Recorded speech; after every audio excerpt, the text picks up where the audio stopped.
Your Excellency, ladies and gentlemen, Consul General, can I welcome you formally to the City of Glasgow College. I'm using this speech simply as an aid memoir. My last event was in the Amazon, and here I am in the Indian subcontinent and the Ganges. So I actually wouldn't want to get those two back to front. And I hope in my next event, which I'm equally looking forward to welcome them to City of Glasgow College. You know, for 400 years, the merchants of Glasgow and indeed Scotland crisscrossed the world in mercantile trade. And it's quite amazing the number of people who are beating a path during COP26 to Glasgow. And I'm delighted that so many have come to the City of Glasgow College. Roddy Gow is an old friend of the college. And if you've had a hand in encouraging your colleagues to hear, then I deeply thank you for that, Roddy. Thank you. We have some 100 events during COP26 just in this college alone. So this site we have convened for the business community, media community, creative community, and on our other site, the Maritime, we have convened the world shipping industry, the IMO and International Chamber of Shipping. But there are lots of resonance between what we're seeking to do here and what the City of Glasgow College is seeking to do. Because clearly the Ganga River, or more commonly known in Scotland as the River Ganges, has got some 400 million people living in its proximity, and it spans a massive 2,700. Now that's colossal compared to any of our rivers here in Scotland. But what you're trying to achieve here today in the Clean Ganga mission is hugely important. And as the principal of this college, with some 40,000 Greta Thunbergs, male and female, all eager to find out what the leaders and all those that have come to convene in Glasgow are doing, then ultimately, I guess one of the key parts is, can you tell us how you're going to do it? And more importantly, can you tell us when you're going to do it? Because quite honestly, my students, when I talk to them next week, will ask me about all these events. And I know we've got a sizable Indian community. Our maritime community is linked to 4 institutes, 2 in Pune, 1 in Chennai, and 1 in Mumbai. And I know that those institutes have a very strong relationship with this college. In fact, we helped set up the first nautical college in India over a quarter of a century ago. And I know the Indian students will say to me, so did they give you more blah, blah, blah of ambition, or do they actually get down to the hard currency of when and how and what impact it's going to have for the youth? So I'd encourage you in your debate and deliberations, I'm going to sit in a little bit to try and capture that, to really get to the heart of the discussion as early as you possibly can. I'm going to finish shortly, but City of Glasgow College is truly a global player. We provide education across 5 continents. We work across 29 countries. And in this institution, there's 150 languages spoken. So it's probably the most cosmopolitan college in the United Kingdom. It's the largest in Scotland and the 4th largest in the United Kingdom. But ultimately, we're here to facilitate, we're here to inspire, we're here to help you innovate. And I'm delighted that we've got such an august body behind me that will help you in that debate and discussion. But I wouldn't be doing my students any favor if I didn't say, ultimately, they don't want to hear more talk. They actually just want to hear some action. All right. So good luck in your deliberations. And please, the COVID generation has been let down enough. Let's have some action. Thank you very much.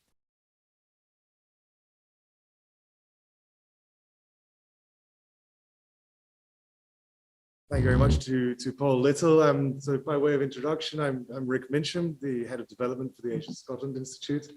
I'm going to keep it quite brief. We have a lot of experts at the table today who have a lot more to talk about than I do, but I'm delighted to have you all here.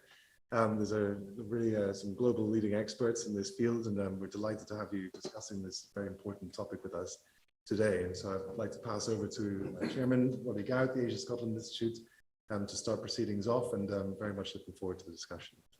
Thank you, Rick, and thank you everybody for being here. It's a great pleasure and honor. And I'd like to welcome you, obviously, on behalf of the Asia Scotland Institute in partnership with the Government of India.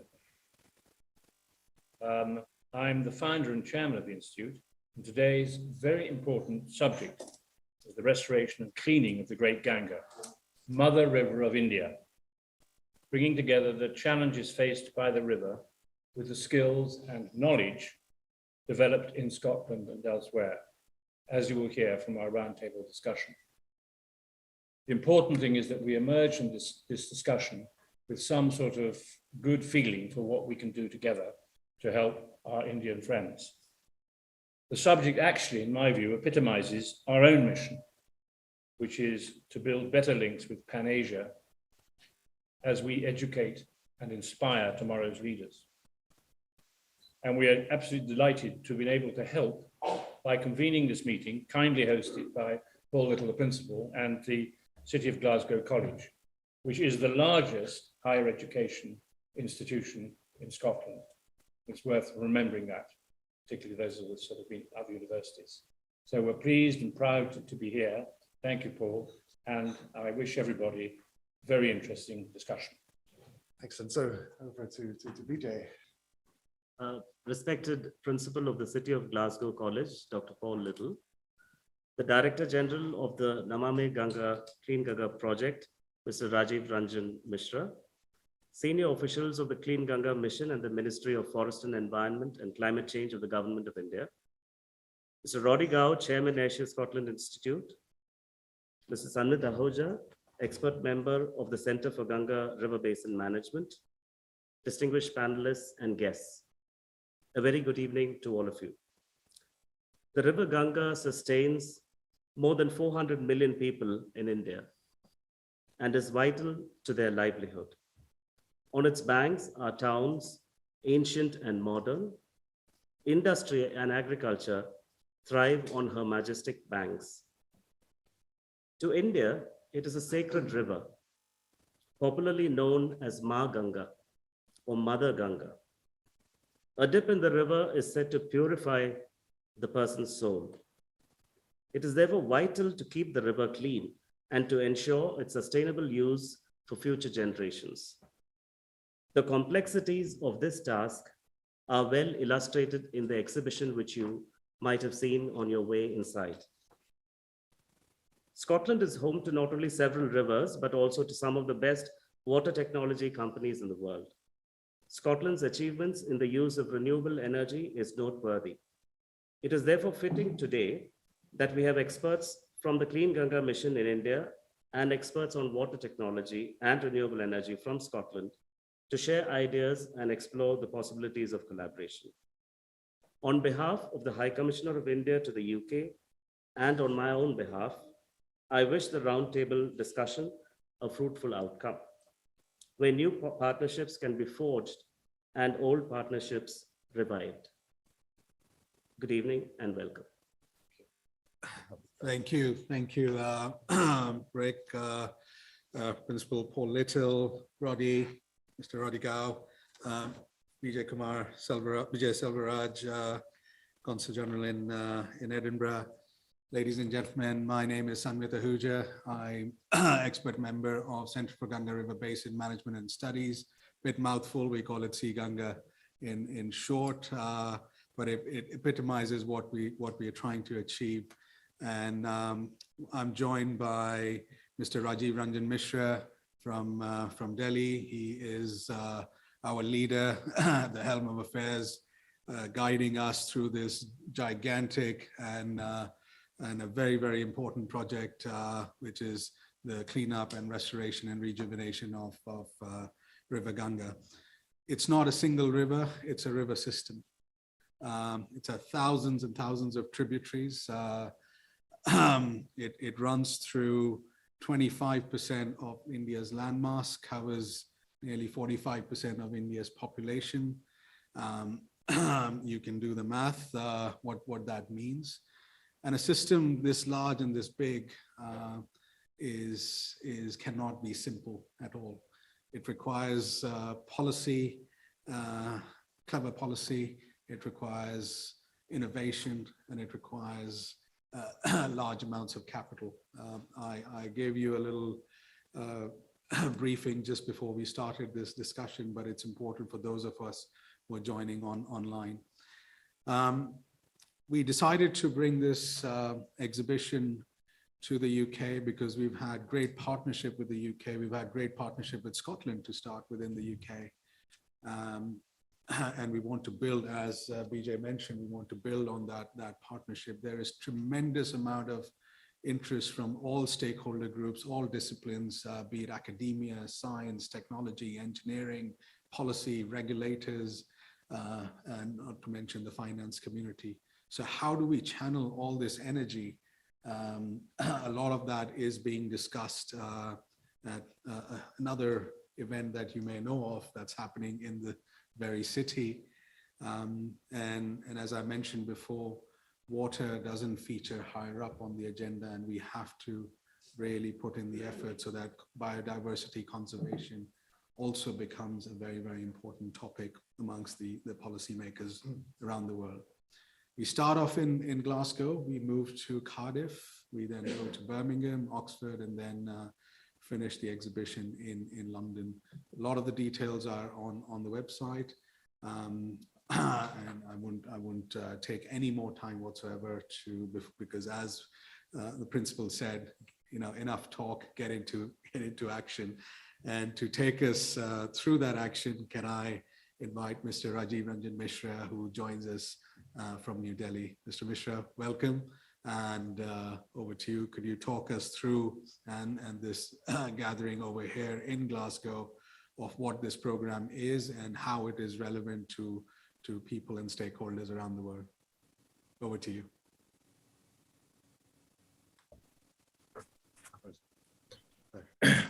Thank you, Sanmit, and it's really my pleasure to see all of you and see the kind of interest River Ganga and its rejuvenation has there.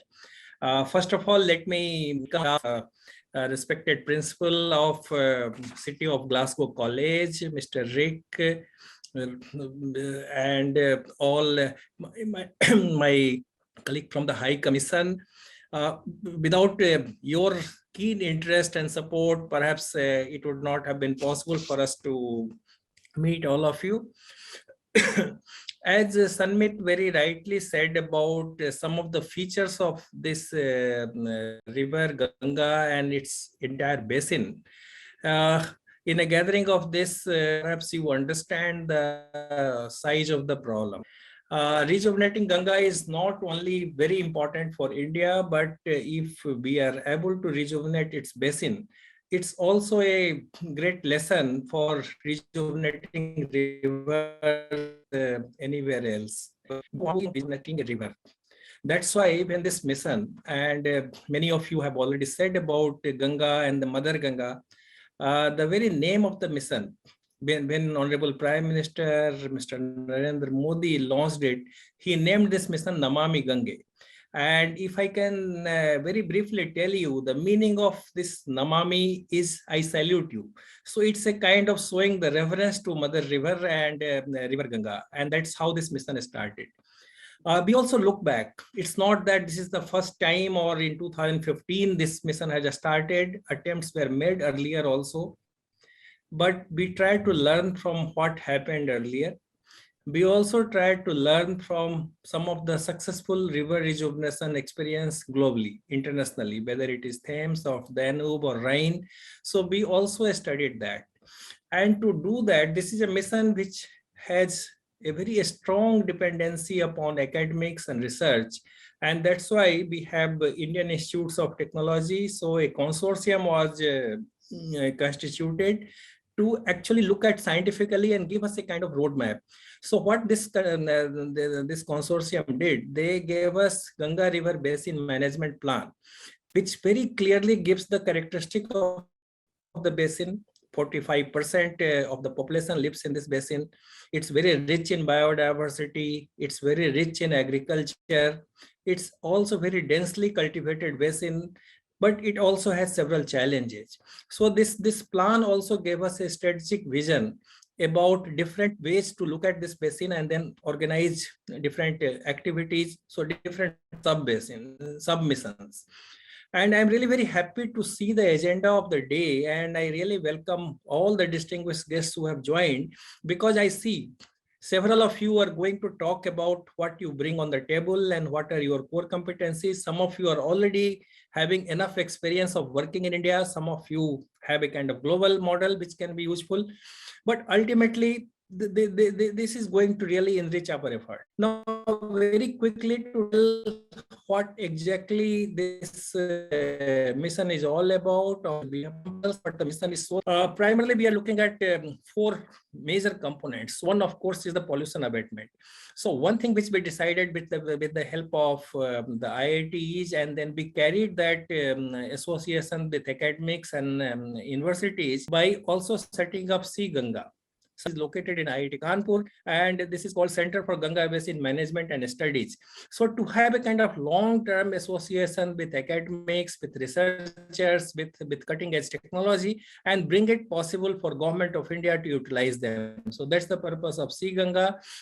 And they have been instrumental in hosting, organizing this particular collaboration. So one area is the pollution abatement area. Second is basically improving ecology and flow, that improving flow through improving wetlands, demand side management, agriculture, that becomes very important, sustainable agriculture, etc., etc. Then third, and then we have a lot of emphasis upon developing policies, developing business models, developing several institutional structures for river rejuvenation in the country, and set up a model through Ganga. So I think these are the things. I will very quickly elaborate upon some of the projects, and coming back to the pollution abatement, which takes most of the infrastructure investment in the mission, is basically pollution abatement. So we are looking at municipal wastewater as one of the major source of pollution. So you can see there are several activities on sewage treatment plants. There are industrial effluents. The basin has basically to deal with tanneries, paper and pulp industries, textiles, sugar, distilleries, etc., etc. So I think each industry has its own challenges. So I think that's one area where we have to look at. Solid waste management in another area. So what we are primarily trying to do is improve performance of STPs. It's not that the STPs were not made earlier, but we tried to do a kind of scientific analysis of all the towns along the river, all the 100 odd towns along the river. And river is not only limited to Ganga, the whole system. So it's tributaries, the major tributaries, and then the sub tributaries, and then the smaller rivers. So I think the whole system was analyzed, and then we tried to come up with long-term sustainability of the efforts. And that's why I am very happy to see that some of the partners in your future, in subsequent presentation, you are also trying to tell us about PPP. What makes PPP attractive? We mission in India to bring PPP in the municipal project, but in last 4 years, we have really been in a position to stabilize it. And this has become a model where the other states outside Ganga Basin, they are also looking at it and utilizing it.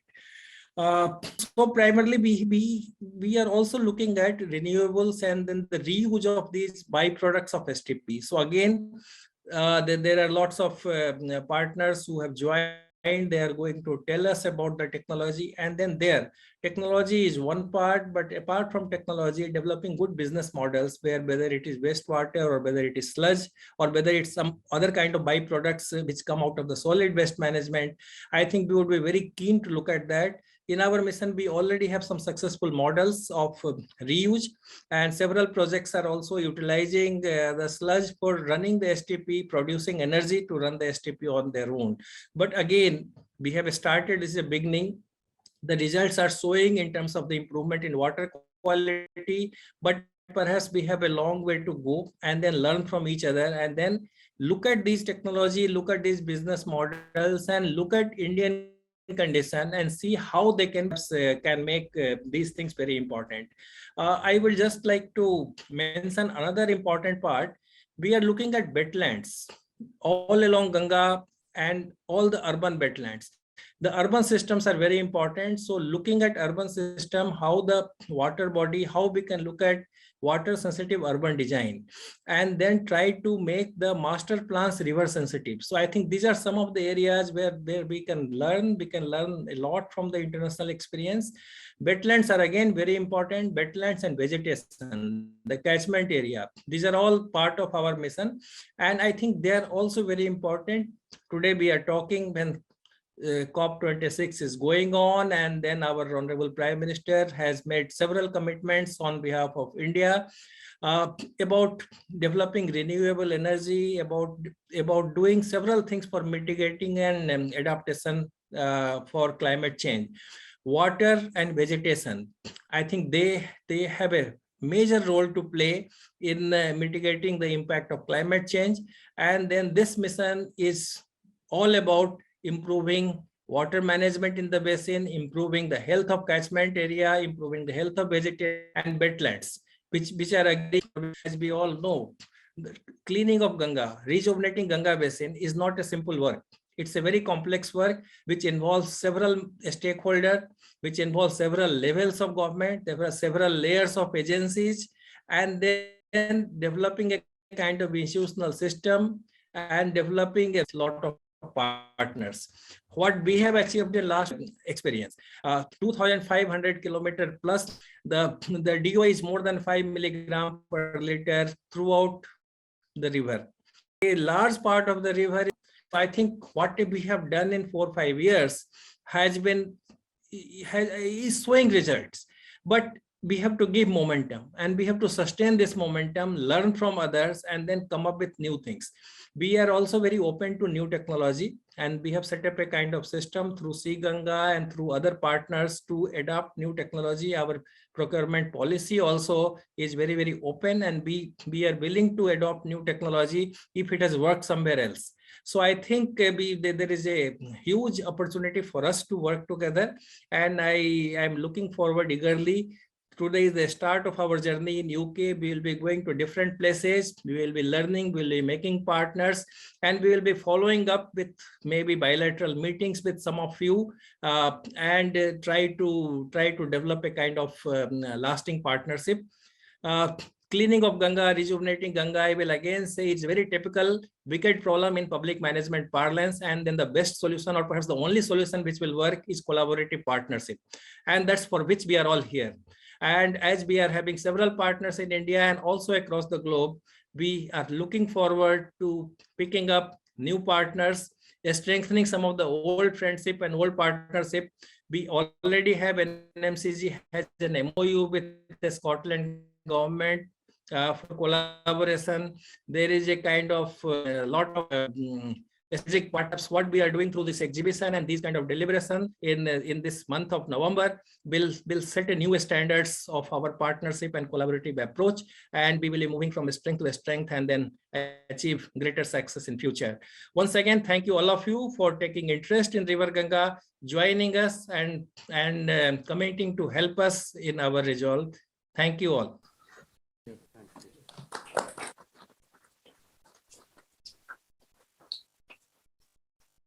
Mr. Mishra, thank you so much for taking out the time this late hour in New Delhi. We heard from you of the size and the complexity of the system, but a lot of people are quite heartened to know that Government of India is very, very open to partnerships and collaborations, without which we cannot solve these complex challenges. And I think that's the essence of the COP26 meeting in Glasgow as well. I know it's late, but if you can stay on for a little longer to hear some of the discussions, that will be quite useful, and everyone would appreciate that. To jumpstart the discussions, can I first ask Professor Bob Ferrier of James Hutton Institute. Bob, you've been an old friend of the Ganga system. We signed a partnership with the James Hutton Institute. For those of you who don't know, through the hydronation program, James Hutton led in a joint research program with University of Dundee at the lead, as a lead partner from Scotland, and James Hutton Institute and Southampton University, and quite a few universities from India, the IITs included. And we studied the health of River Ramganga, which is a major lower order river of the Ganga. Bob, I wouldn't say a lot of water has passed because the COVID came in the middle. We couldn't meet that often, so it's delighted to see you again. Perhaps you could talk us through, and for the benefit of the audience, what James Hutton is doing. We partnered with you to discuss and collaborate on river sciences and water conservation. What else has the Institute done so in the last 2 or 3 years since we met? And what would you like to get out of the partnership and pick up where we left a couple of years ago? Sure. Thank you, Sanjay, and thank you all for the opportunity to talk to you today. I'm going to try and keep it brief. I know we've got a lot of presentations, but I just want to introduce to those who are not familiar with it, the Centre of Expertise for Waters, which is Scotland's centre supporting science policy interface. And we've been established for now about 10 years. And that was, the aim of it was to build resilience in that science policy practitioner space. The centre's ambition is really framed by the fact that the links between industry, research and policy in Scotland are very short. And in fact, they're really only a phone call away, which gives us a tremendous advantage in pulling the community together. And the centre has is a collaborative academic network of 15 universities and 5 research institutes with over 300 water scientists and academics. And our practitioner community includes Scottish Government, Scottish Water, and many of the other agencies. So that model has been running now for some considerable time. It's about here and now. It's about dealing with real world issues, contemporary issues, and it's about benchmarking our science against some of the challenges that we face in developing policy. But that's an international model, and we've realized that it has potential to work collegiately across with other countries and landscapes and cultures. So everyone is slightly different, but the model is transferable. And it's really about pulling that, drawing together that research community. It's about pulling together the stakeholder community to provide timely, high quality advice to support science. We do that by delivering a series of strategic projects and also having call down activities. So for example, we were during the COVID outbreak, we were challenged and worked with our partners, including SEPA and Scottish Water, in establishing wastewater COVID monitoring to supplement the population monitoring that was going on at the time. So really quite challenging and the flexibility to take on emerging topics. In relation to India, the partner institutes and universities have many connections to Indian partners, including climate science, governance, water resources management, groundwater contamination, and including activities in the sustainable community aspect, including looking at simple, low-cost, low-carbon wastewater treatment systems. So we have a lot of connections. And what I'd like to do today is actually find out how we could regenerate the pathway to enhance that collaboration from Scotland to India. We've worked on a number of projects, including that were framed around topics around sustainable places, around catchment management, drinking water quality, and erosion and climate impacts. And so there's a huge breadth of information. That has changed more recently to take account of issues around low carbon and just transition in terms of our green recovery, and also increasing our effort around water resilient places, which again reflects how policy is emerging and developing across Scotland. So I think there are real opportunities. There are nodes of activity that continue, and we want to support increased liaison between ourselves and India. I think one of the things that, if there's a take-home message from the work that the centres try and achieve in Scotland, It's very much about ensuring that the right information gets to the right people at the right time and in the right way to help support the development of sustainable policies. So that's just a little introduction to it. Thank you, Bob. Bob, your crew is set up much like how Sea Ganga is. It's a collective of various institutions and universities. How do you overcome the sort of problem of different entities and different areas of expertise that trying to do the same, fixing the same problem?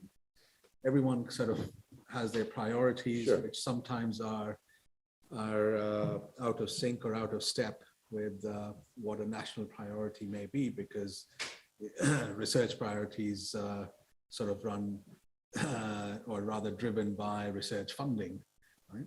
So how does one go about establishing the sort of priority when you have, in India's case, the River Ganga system? How do you channel all that energy into solving one big systemic issue? Well, I think there's a series of qualities that have come out, of principles that have come out of the work of the centres of expertise, which might go some way to help that. The first is about co-construction. There needs to be a real tangible engagement with the users of information and the suppliers of information to co-construct a clear pathway for delivery. There needs to be appropriate communications. There needs to be a mechanism from the knowledge generated within any activity to get to the maximum number of people who can use that information.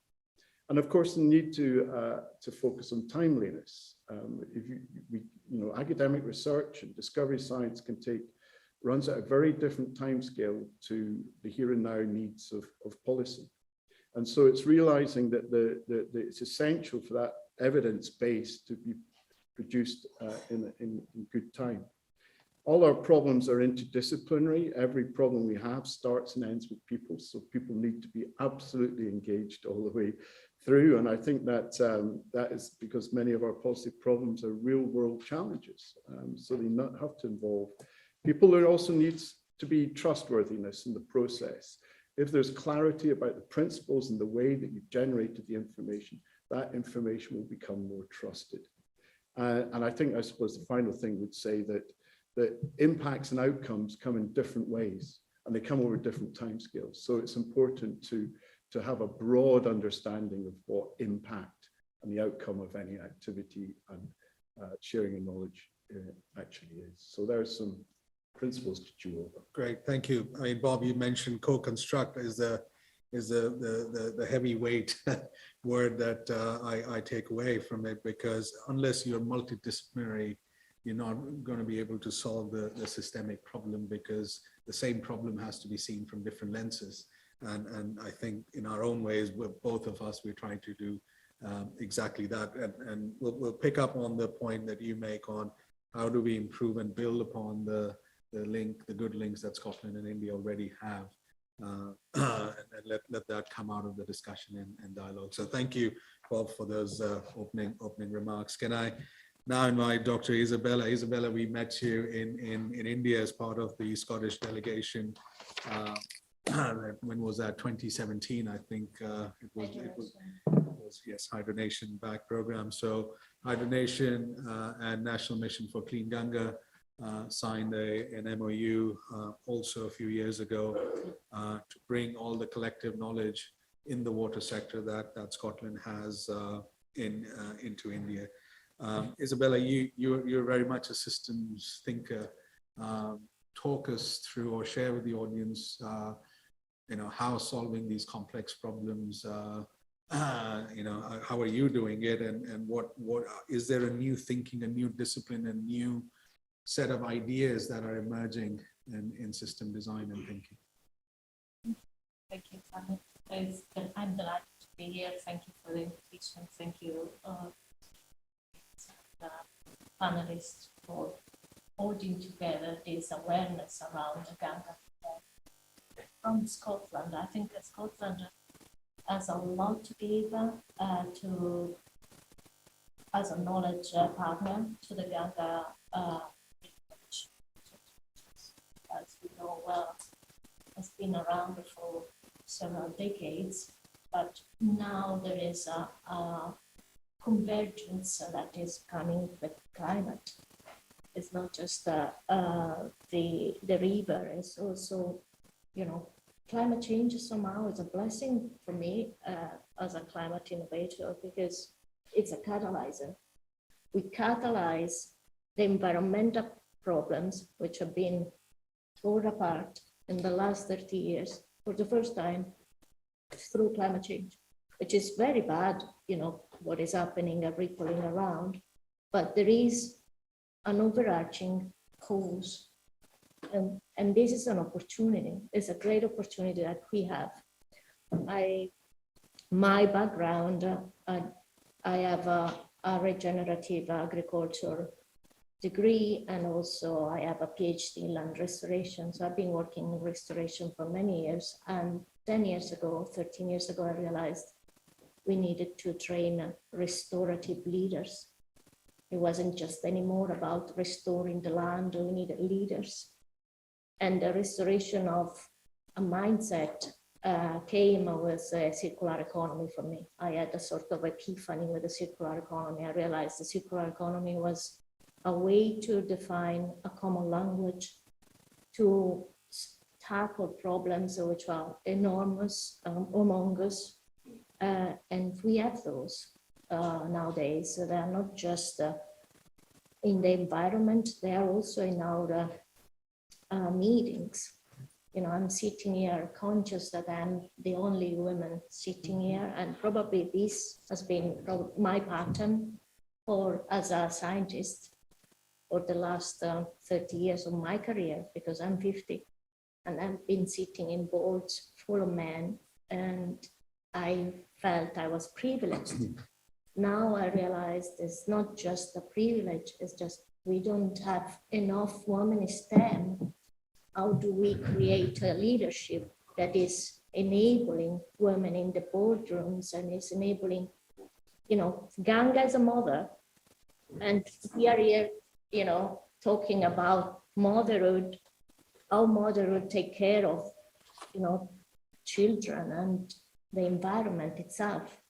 So the last 10 years for me have been spent in how to train leaders, and I focus now on how to train female leaders, youth, to be empowered to tackle these problems in a way that is systemic. The circular economy is about utilizing wasted resources at the highest value for as long as possible, which is our Grammy framework. If we think in the past, our grandmothers were doing this all along, they still do, you know, common sense. And India is great about this, you know, there is, the idea of no wasting is ingrained in their culture, it's ingrained in the common sense.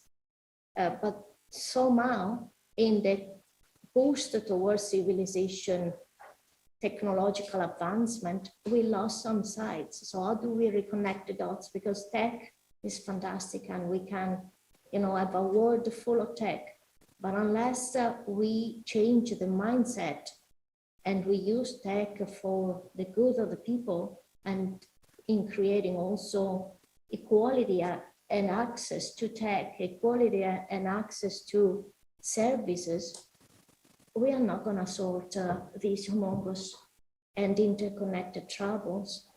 So I think one of the takeaway I had from India, and it is a privilege to be there and be part of this discussion. Really, I'm full of reverence for the challenge and for the willingness to fix it, because I've seen it. I think the involvement of women in programs working on empowerment and STEM and knowledge transfer, young women, is probably the key to the Ganga rejuvenation. Thank you, everyone. Thank you. Thank you. I think we put a lot of emphasis, or rather more emphasis, on technology and innovation than the societal knowledge that already exists. And you say, Isabella, that gender balance has to be also deeply embedded in our system design and thinking. So thank you very much for bringing out that point fairly upfront in the conversation. Can I invite now Alan Reid from SEPA? Alan, you were also part of that visit to India.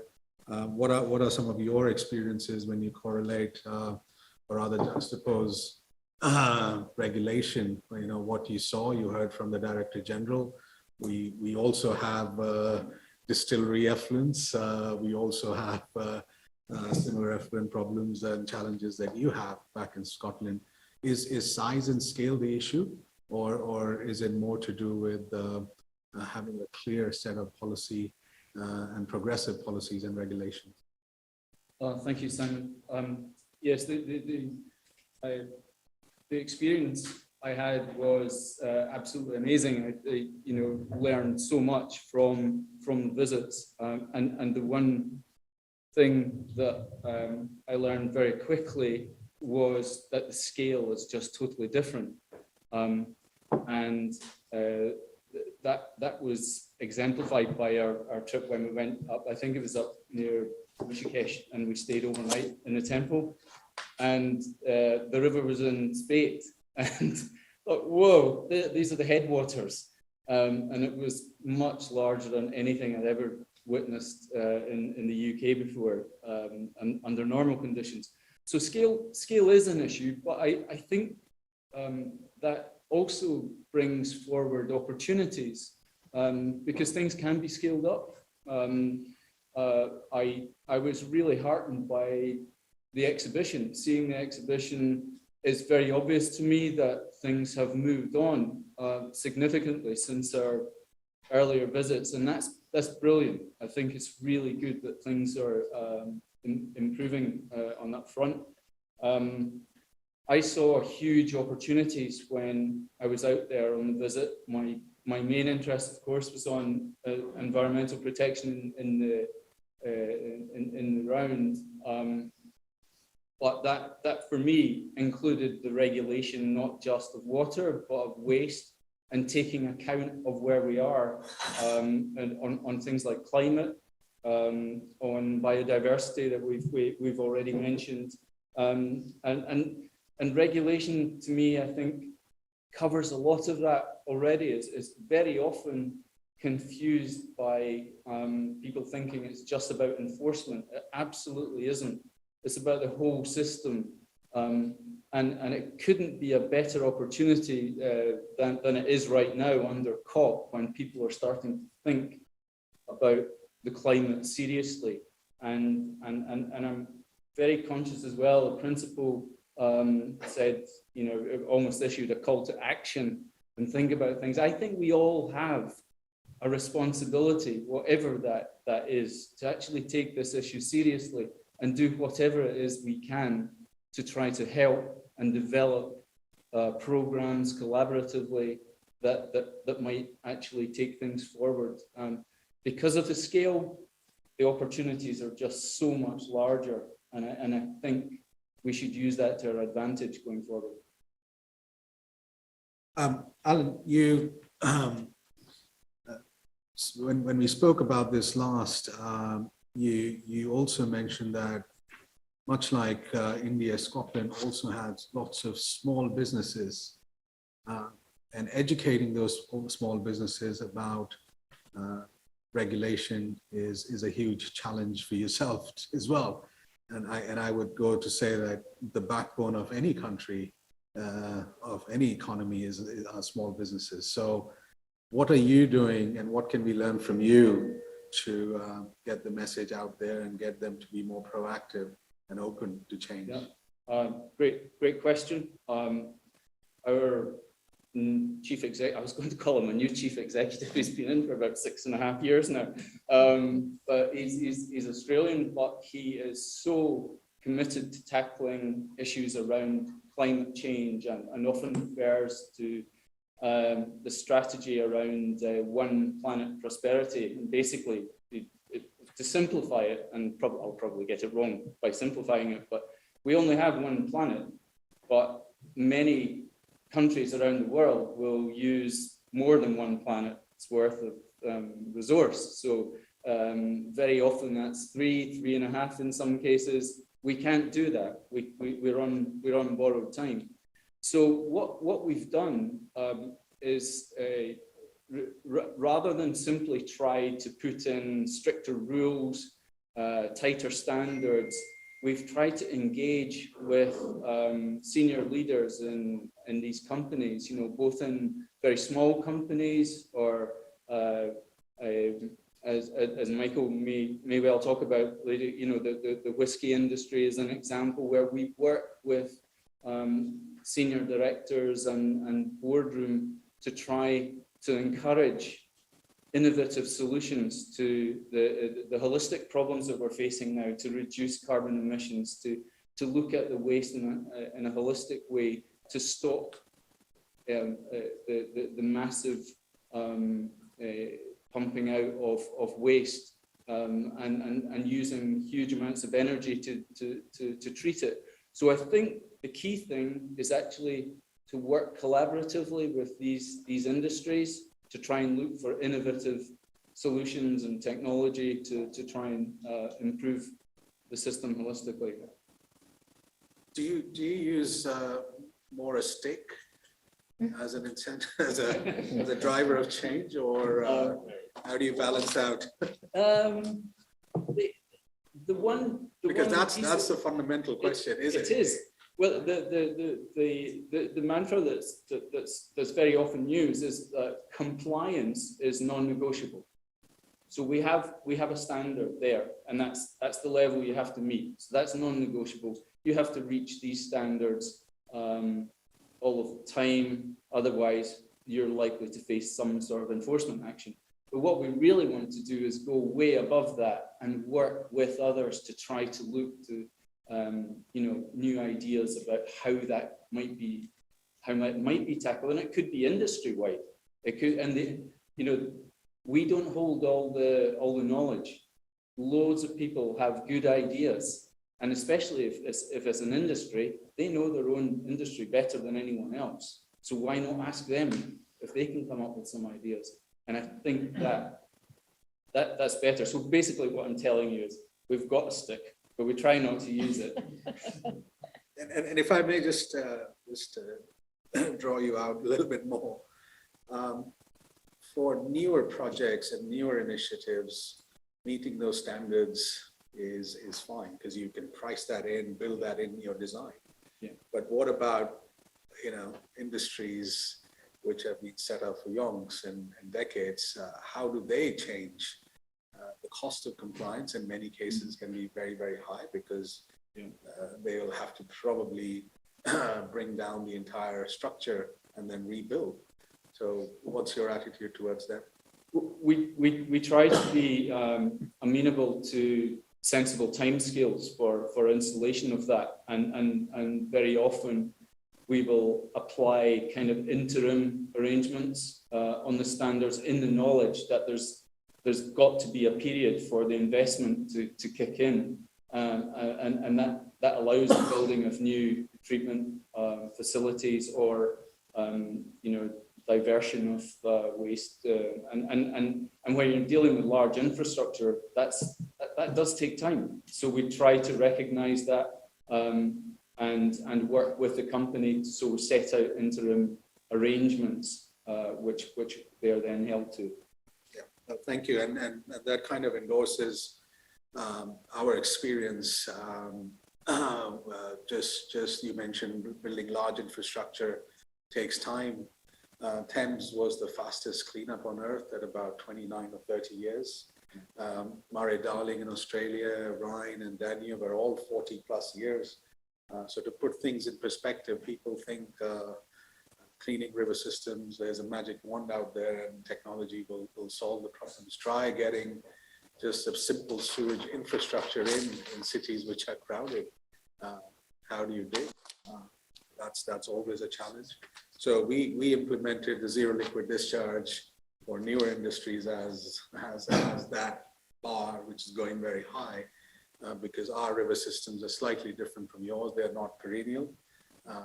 So if you don't have enough water in the system, then all you get is sewage and industrial effluent. So that was one part, and many of the points that you make, which is give people enough time.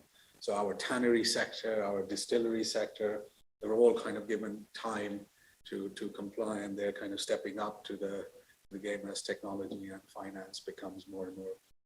So from that angle, our experience is very, very similar. So thank you, Alan, for those opening remarks. The DG mentioned PPP, collaboration with private sector, is very, very important.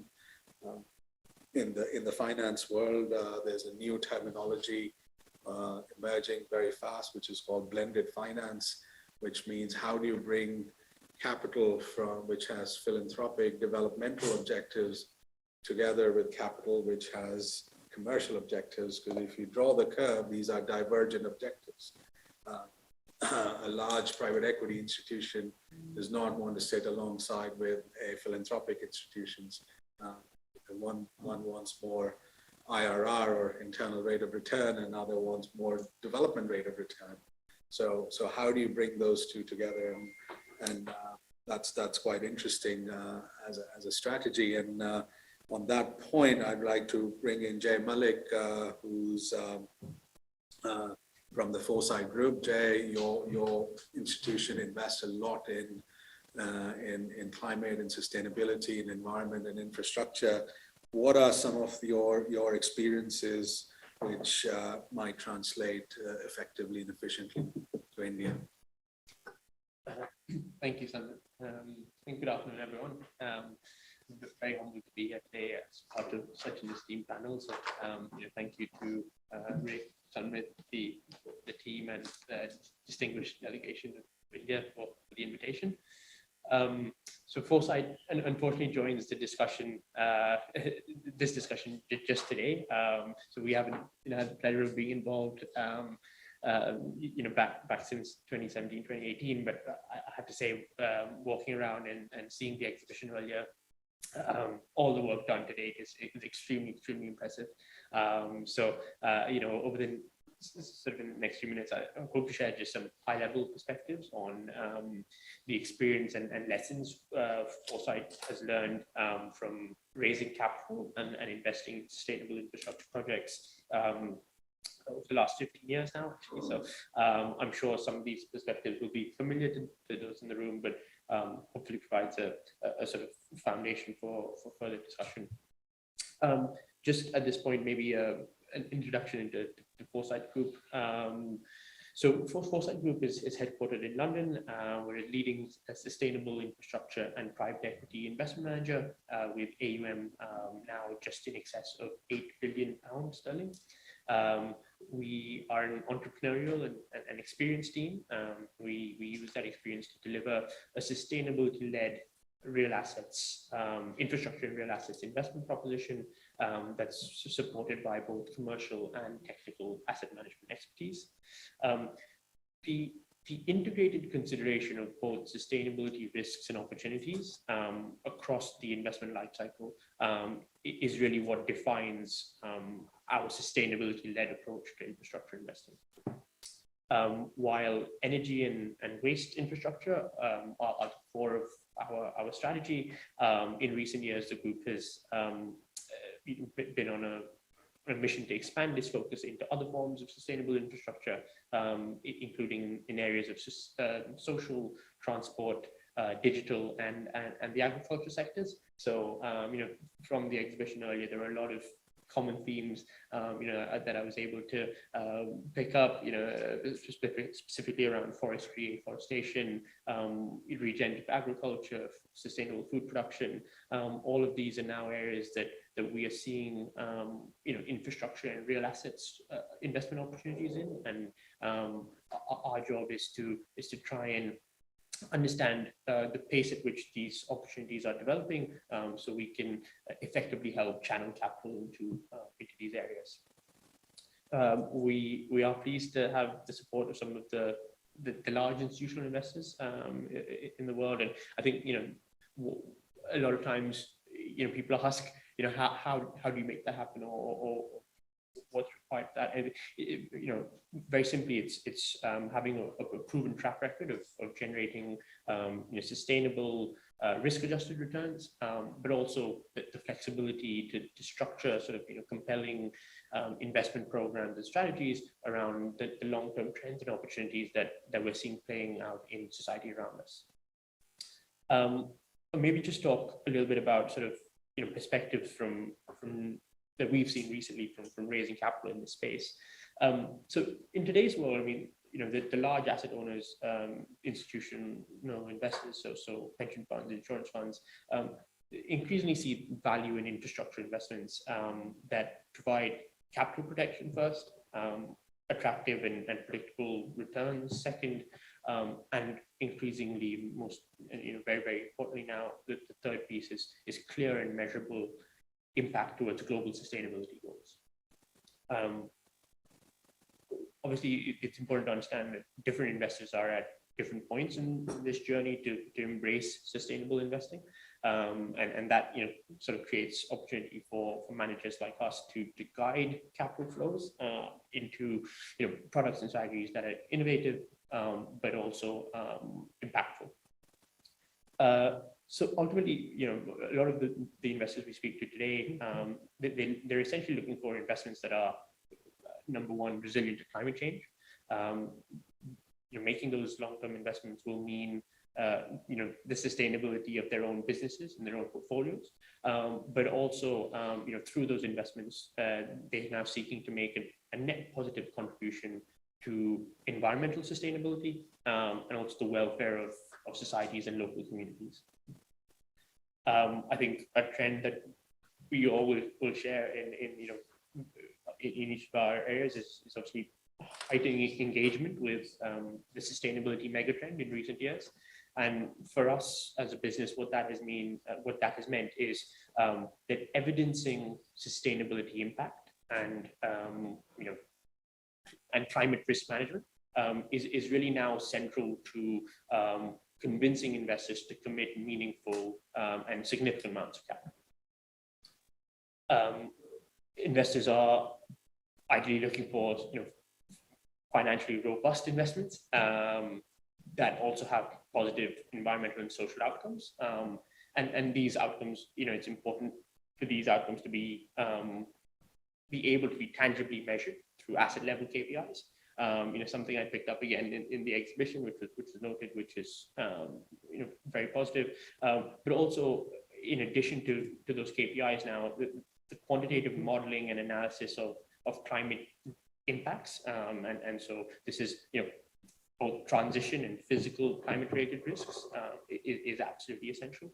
I think that there's a lot more that we can talk about from an investor perspective, and obviously the perspective is different whether if an investor is looking at a more technology-led venture capital proposition versus a more mature commercialized development stage or sort of mature infrastructure proposition. But I think a lot of these trends that I've just highlighted, are sort of shared by the global sort of institutional investor pool. The next thing I wanted to just touch on was, when as a manager, when we review opportunities, and we've had the pleasure of reviewing PPP and PFI projects, what makes an attractive infrastructure PPP investment? So there's really two sides to this. The first is the revenue model. So if we think about core infrastructure investors today, they are ideally seeking limited pricing and demand risk, and primarily they wish to be compensated for taking on availability risk. And very simply, all that is maintaining your obligation to make the asset available and keep it running at the lowest cost possible, and then making that asset sort of available. If we think about how that how investors will go about that. I think, easily measurable predetermined performance thresholds and standards are a key part of that challenge. They must be established to help investors understand the right risks that they are best placed to manage, and then the other risks that then need to be transferred or managed by working with counterparties, because investors are not able to or don't have the experience to manage operational risks and technical, commercial risks, better than the counterparties who developed a, lifetime long of experience in those areas, and that's important to keep in mind. There's also a need to think very clearly about the way in which the payment mechanism of underlying the revenue model is going to be structured. So is that we were seeing earlier about performance linked payments. I think that's definitely the right path. But how is that performance linked mechanism built? Is that built purely on availability and meeting sort of certain thresholds? Is it based more on in the case of wastewater treatment on chargeable water flows, and so the amount of water that has passed through the plant? I think that's a key part of the revenue model that needs to be understood. In the case of working off of chargeable flows, so there's a lot of decisions that go into that, and so if for example the first 1 million liters per day of water treated through a plant was set to cover both the fixed and marginal costs of producing, and the next why MLD is only set to cover marginal costs, and then you have maybe a sliding scale as you go into higher volume bands. The modeling and the analysis of the costs and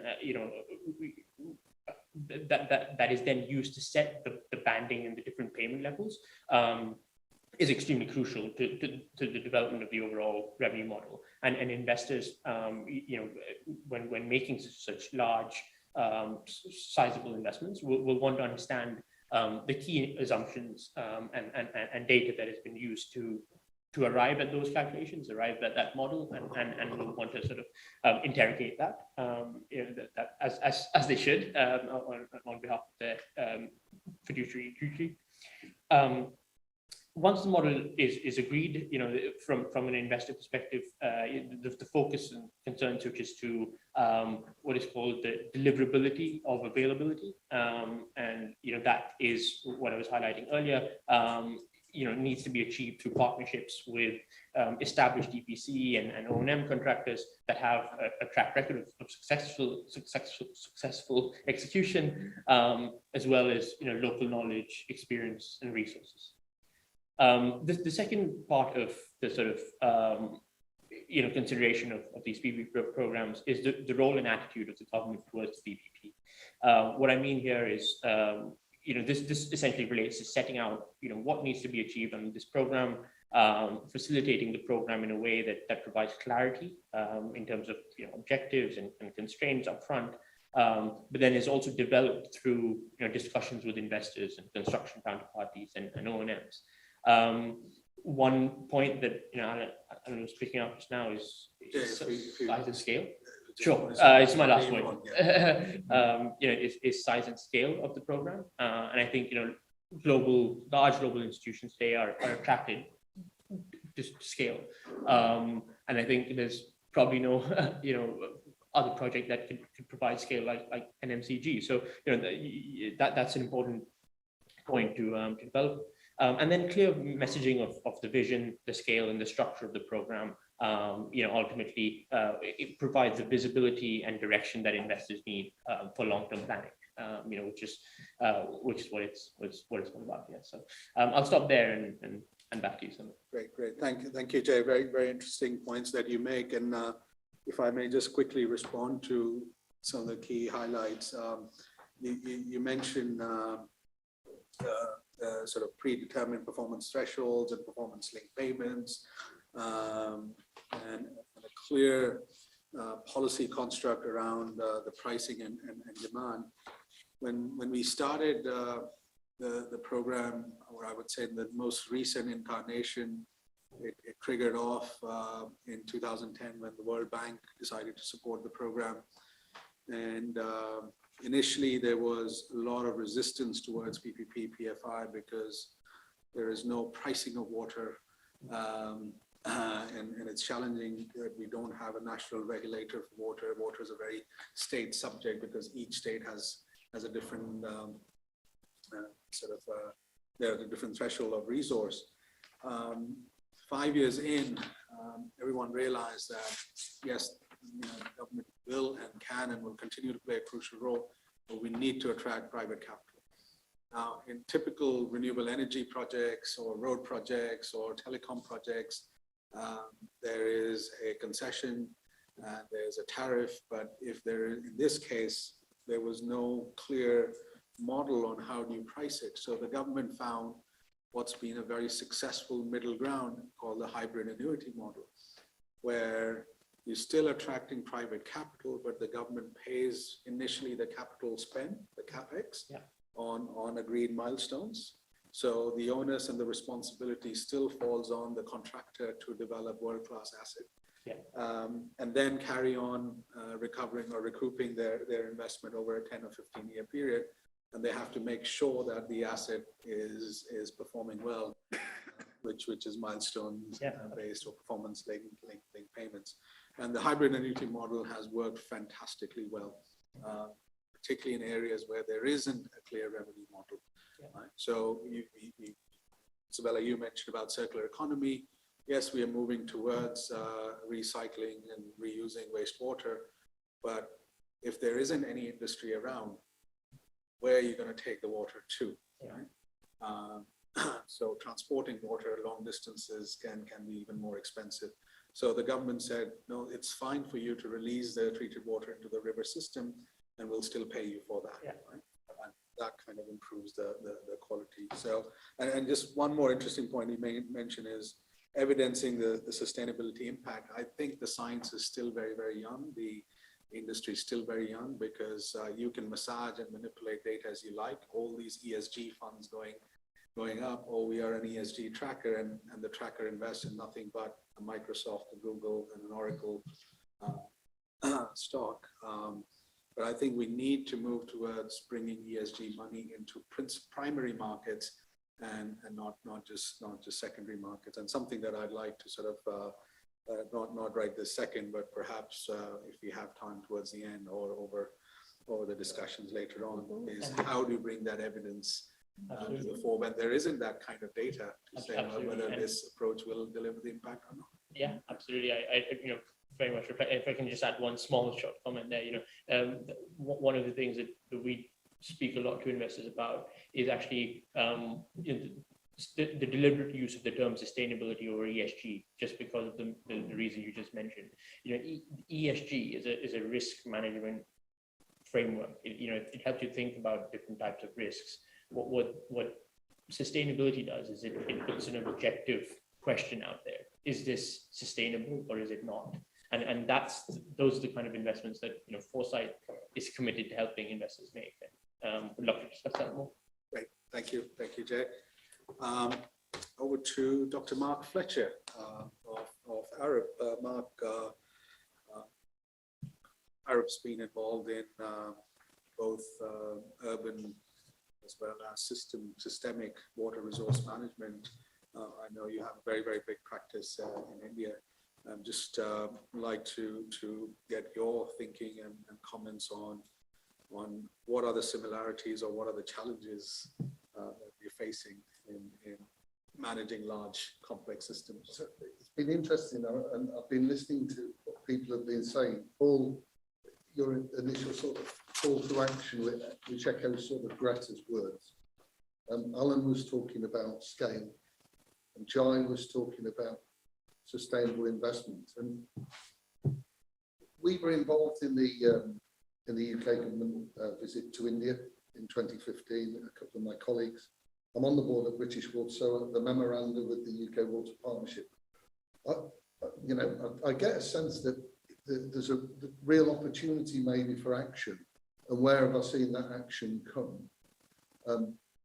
So I've seen a burning platform in Peru where they have an El Nino, and a really innovative way in which the government responded was to say, can the UK government connect directly with the Peru government in a meaningful government, which is about 300 or 400 people with full tilt on 17 basins, 7 cities, and a whole host of hospitals and schools as an absolute sort of priority and emergency, where it isn't about giving design, it's about empowering, assuring, and working with, so that we can withdraw the support and it's sustainable and it's embedded.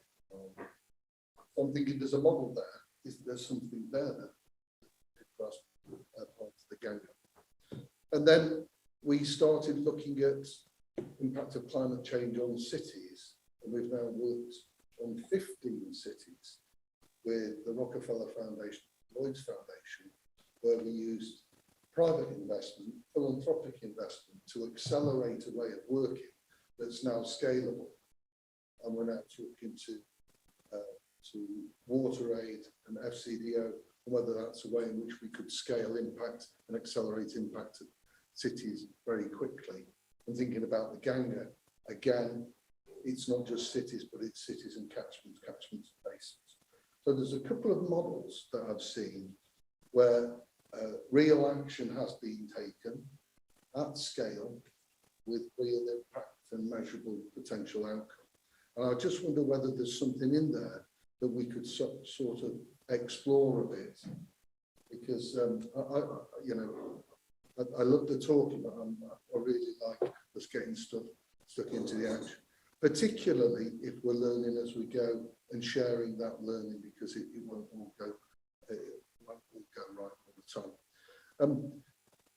The other really interesting thing is, it seems to me that all of the action we take at scale to deal with climate, if we do it from first principles and embed blue and green infrastructure rather than grey infrastructure, is nature positive and climate positive. And when we did that in Shanghai, we shifted from a grey infrastructure solution for one of the world's largest cities of $40 billion to a blue and green one that's under 30 billion. So I'm not saying that that's immediately transferable everywhere, but we didn't know that before we started. What we found that working with nature, in tune with nature and in tune with the river, I think in the long term is going to be the most sustainable investment we could make. But that's maybe just a couple of observations that might contribute. No, Mark, thank you. Thank you so much. And we're working on the same lines, and bringing nature or river as part of a multi-step water treatment is where we're moving towards, because building bricks and mortar electromechanical infrastructure is not always the answer, is not always possible. People say dilution is the answer, for pollution, which means it gives you the license to carry on polluting. No, not at all. Why should river and ecosystems be the carriers of somebody's sins, right?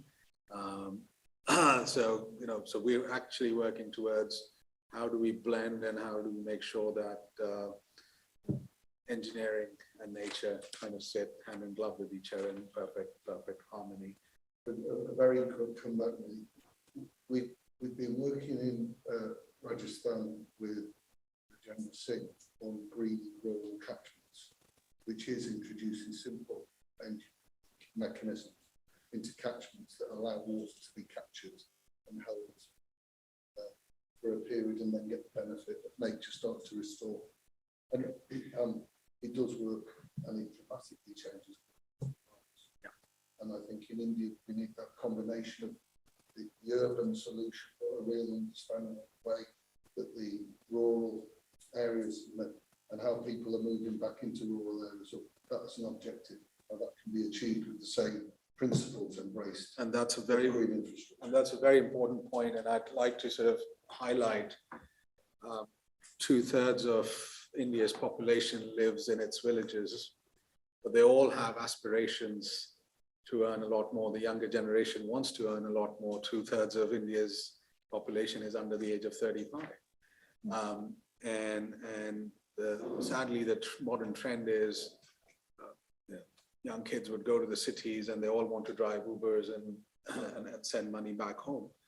If the population starts to move towards urban centers, the same happens in Africa, same happens in Southeast Asia, you will have catastrophic effect because the demand on resources will just go through the roof. So how do we make sure that not only we create economics and jobs in communities in rural areas, but in doing so, we should not make the same mistakes that urban centers make. We are seeing young people moving back from the cities because there's local enterprise of that. And it's on a small scale, but I think it's more about the principles and seeing them play out. So. Yeah, thank you for those points. Can I invite Dr. Cannibal? Dr. Cannibal, you are part of the renewable energy industry. We did allude to that, the DG alluded to that, and you'll see in one or two slides, energy, as much as we're more about water resource management, but energy is a huge part of what we're doing. He mentioned sewage, gas capture, and a lot of the sewage treatment plants, wastewater treatment plants have to capture gas. We are now starting a Ganga for Hydrogen program to develop green hydrogen platforms. So I just wonder, how do you see perhaps your background and your experience, and how does that kind of translate to what we're doing in India? Yeah, I mean, interesting enough, when I got the invite to present here, I thought, I wonder why. Quite generally, I'm not doing big resource water management, environmental policy. We're doing the next generation, we see the next generation of renewable energy parks. And then actually being here, it's starting to make sense. It's starting to make sense because of a lot of things that have been raised as issues that people are facing, the various people around the table that we have to deal with on a practical day-to-day basis in doing what we're doing. And one particular thing, Isabella pointed out, I think, was the fact that, we're not just looking at a water management issue here, we're looking at an environmental issue. I'll take that a stage further. We are looking at a common resource management issue. The environment, I used to teach environment. I used to run an MSc course in the University of Derby called Environmental Sustainability, MSc in Environmental Sustainability. And I used to introduce that course by saying, welcome to the course of Environmental Sustainability, which is a great title because either word means absolutely nothing. We haven't defined the environment, we haven't defined sustainability, but what we are looking at is this now growing concept of resource, common property resource management. And renewable energy falls directly into that. And what we're doing in renewable energy at the moment directly ties into that, because our approach to renewable energy isn't your traditional approach. It isn't the technology-led approach, build a wind farm, build a solar farm here. It's not, we're not being run by big capital developers. We are taking it very much from a ground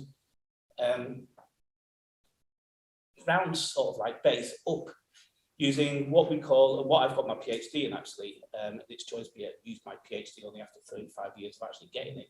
It is great fun to actually being able to employ it, and that is complex systems theory, where we're looking at issues for, development from an issue-led basis, and we're looking at a ground-up, top-down, bottom-up issue and how to deal with it.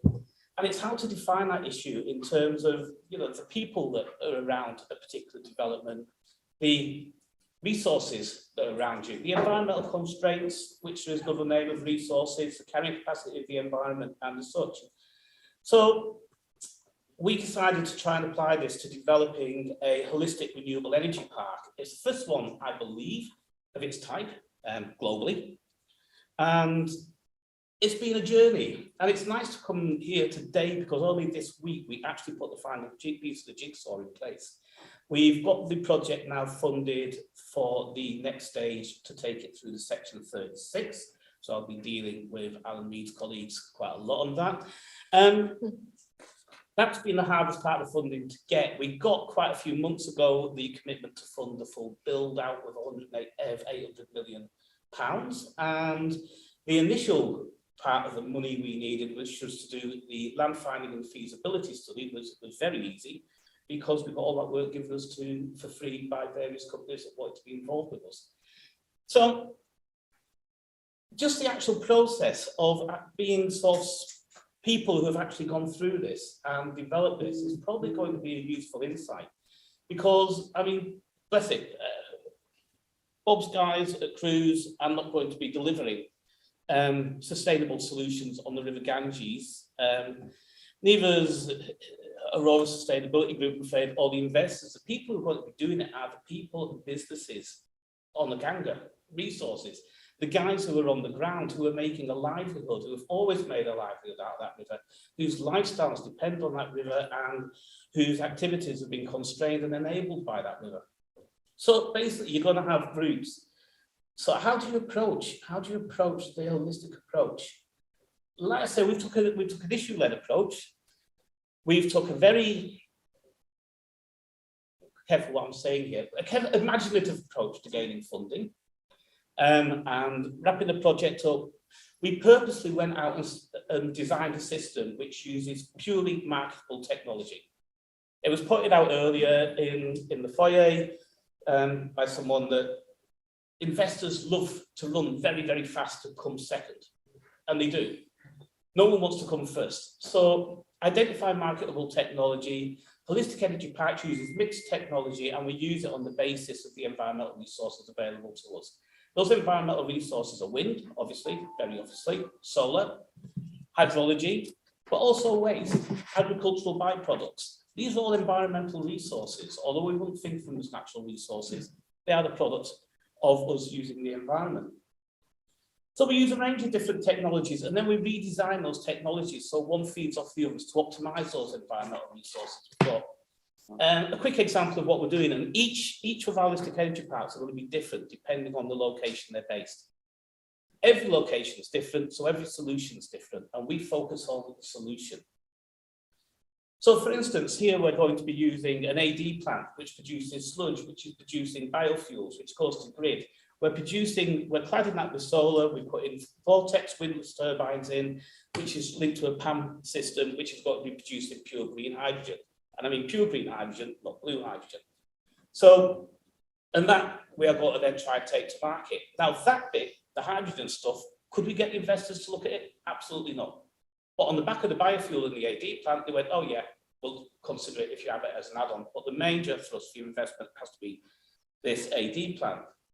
The second plant we're putting in is a biomass plant, and essentially the feedstock of that's going to be the waste off the AD plant. The AD plant's fairly sizable, it produces a large amount of sludge a year. We've got to put that sludge somewhere, so we put it into a biomass plant right next to us. We've also got other biomass resources coming in through waste wood and such as well.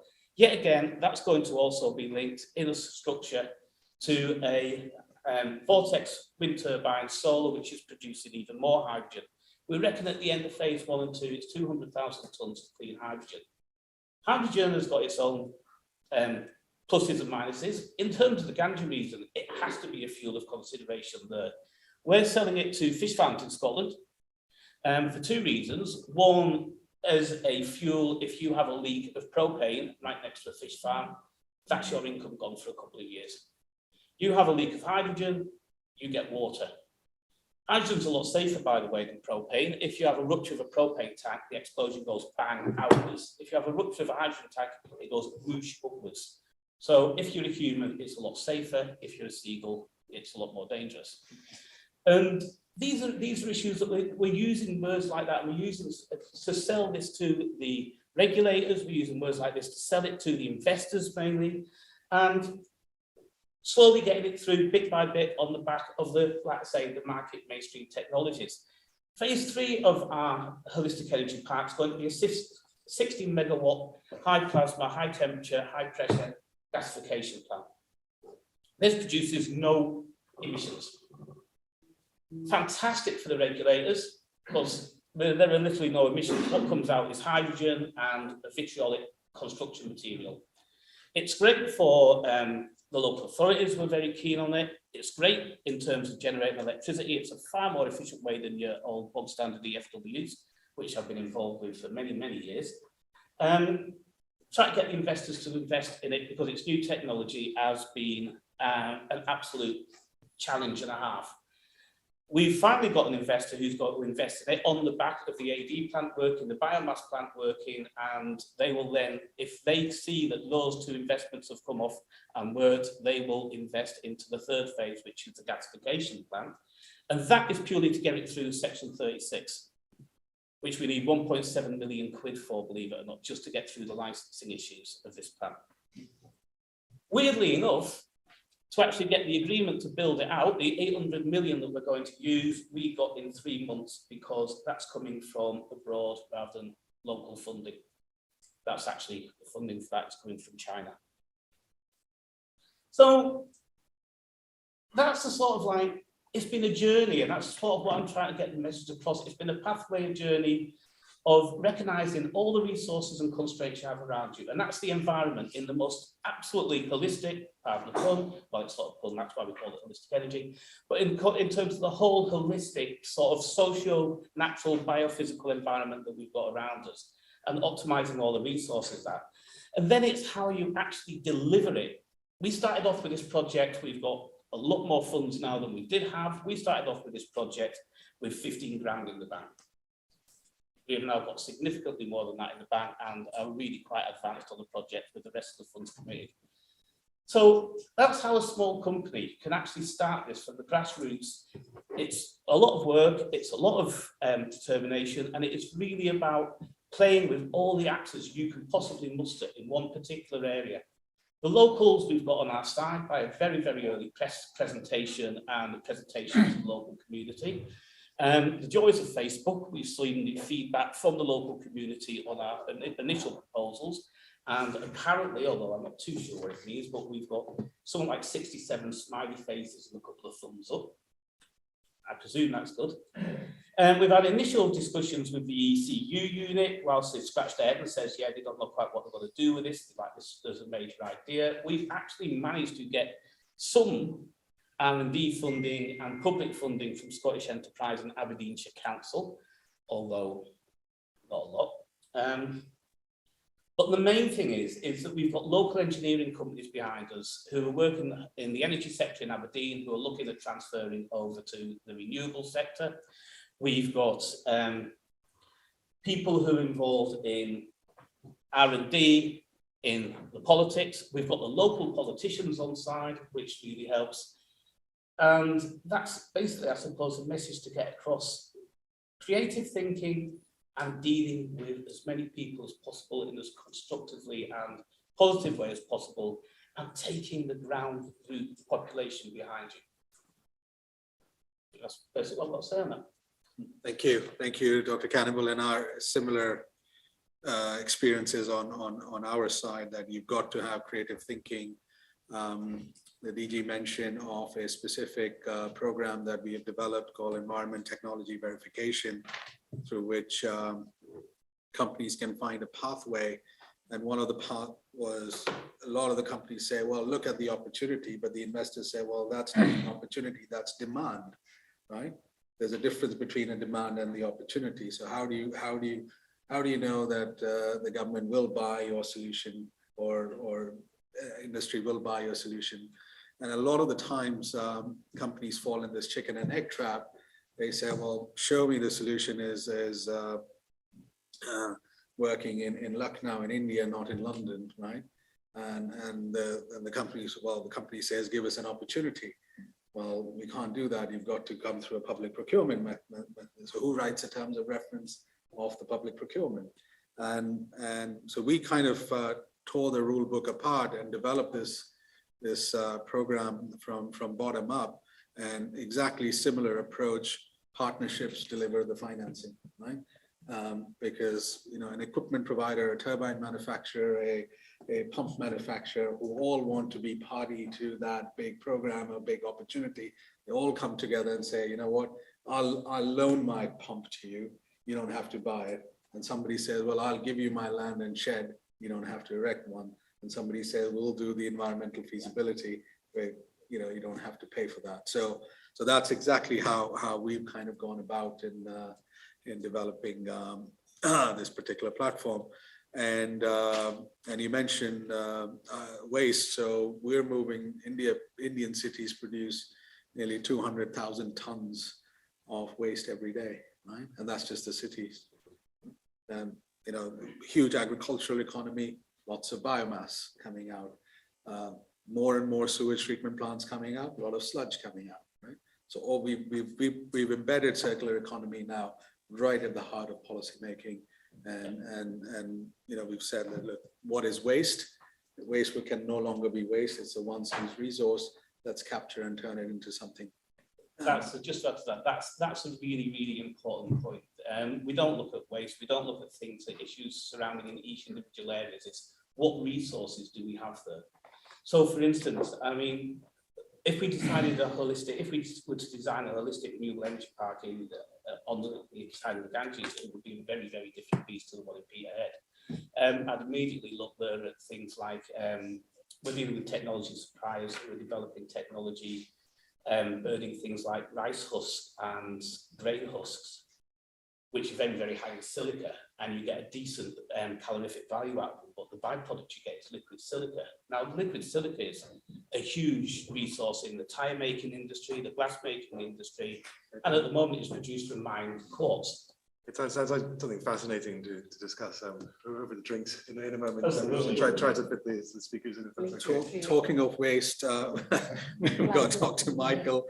Michael, before you make your remarks, can we're conscious of time. We have to sort of stop at 6 when the minister is going to be here. Can you start thinking about the very point that Bob made at the beginning? How do we improve the Scotland-India links? What needs to happen? Some of you have had experience of going as far as India, some not. So, you know, this is something we'd like to take away, because ultimately we are here for collaboration, not just to have a lovely chat and a cup of tea or something more potent in a few minutes. So can you just start thinking, and like to get in 5 or 7 or 10 minutes at the end, just get people's ideas and suggestions and contributions. Michael. Thank you, Sam. Nice to see you guys. See you. Something's intervened, I think, Sam. I can't quite remember what that is, but yeah. So my name is Mike Groves, and brilliant segue in terms of waste. So we're a data analytics business, and we're based in Edinburgh. And we are making the world's waste visible, verifiable, and valuable. And the reason we're doing that, and the reason we think actually, you know, it's a huge systemic kind of challenge, but it's also a huge opportunity. So Mr. Ishar talked about whole system approaches to addressing the problem with the Ganges. So we completely agree with that when it comes to materials and resources, which otherwise known as waste. So the reason we think that there is an opportunity is because on a global basis, more than 60% of all the material that we're generating in our cities and in factories and other sources is still effectively being thrown into a hole in the ground. So it's being chucked into landfills or waste dumps, or at worst, of course, leaking into the environment. And I guess our sort of tangential link into the work that's happening around the Siganga program is, of course, you know, this idea of actually stopping that material leaking out of that system, because it's a global system of multiple materials, multiple sources of that material, multiple players, commercial and otherwise, who are moving that material around. It then passes through different sites, it passes through different ownerships, it's transformed, and then at some point something actually happens to that material, whether it's being recovered and reused somehow, or whether it's just being sort of thrown away, or whether it's being incinerated, and so on and so forth. So we think one of the reasons why the outcomes are so poor is that there isn't enough visibility and trust in terms of the data around what is happening to that material. So that's what we're trying to do. So it's almost like a digital twin of that system. So having said that, it's one thing to think about that in a European context or a UK context. But even in the UK, last year, one of the things we did was we were contracted by the UK government and the UK regulators to create a prototype of a digital tracking system that would digitally capture every single movement of waste around the UK, of which there are many tens of millions each year. So the approach that we take to the problem is to not sort of think about we need perfection first and then we can start to make better decisions. Let's just try and capture some data from somewhere, whether it be from a company that produces waste, whether it be from recyclers, whether it be from brokers, whether it be from other data sources, and we start to build a picture of what is happening, even if the initial picture isn't perfect. And even if that data isn't coming from sophisticated sensor systems or, you know, sort of machine to machine type systems, some of that data will increasingly come from those systems. But a lot of the data we see is just from bits of paper, or it's been captured, you know, in a spreadsheet and so on and so forth. So I guess our sort of position when it comes to the work that's required here is I guess two sort of thoughts here is about, number one, the idea of, you know, intermediate technologies. So actually working with the situation on the ground, whether it be with companies, whether it be communities, about how is data captured around materials and their use and what happens to them, and accepting that we don't necessarily need to have this beautiful, perfect digital kind of capture system to start with. So that's one thing I would say, and accept that the data's gappy and it's messy and it's like a Swiss cheese, as my chief technology officer says, but you can still extract meaning and value from that. And then the second thing is, I've been to India a few times, and we've been engaging with local partners. And of course, we need to also accept that there's a lot of really interesting tech going on in India at the moment anyway. I've seen companies that are enabling waste picker communities. I've seen companies that are mining landfills and extracting the sort of the material value from that. So I think also from our point of view, engaging with those partners in India and addressing some of these sort of systemic problems is something that we're really we think is a way to approach it. I'll leave it at that. Thank you, Michael. And we've had numerous dialogues and discussions, and clearly we all see the same opportunity in waste. Dare I say that word? As I said, it's no longer waste; it's a once-used resource. I think the technology is moving incredibly fast. You've come leaps and bounds in the last few months, and same in India, where we're now starting to analyze the different grades of wastewater, right? Let alone putting it in one lump. And technology is moving so quickly that sensors and instrumentation is coming in, which allows real-time grading of wastewater, which allows the processing companies to say, okay, whether I divert it on this side or do I divert it to that side. So thank you so much for those inputs. We'll love to carry on the discussion with you. Can I invite another Michael Alexander on my right? Michael, you're Global Head of Water, Environment and Agriculture and Sustainability at Diageo. Diageo is a huge presence in India. Number of plants, we've seen quite a few of them, all very spick and span. And but the most important point is as large corporates, how do you sort of make sure sustainability is in your DNA, and it's not just a sticker plastered on the top, what we call greenwashing. Yeah, well, thank you very much for the invitation. I'm very honoured to be here. I hope it's not just because of our common love of whiskey that we're invited to speak today. One thing you must, so there's a lot of British and of course American influences. How do you spell whiskey? With no E in this country.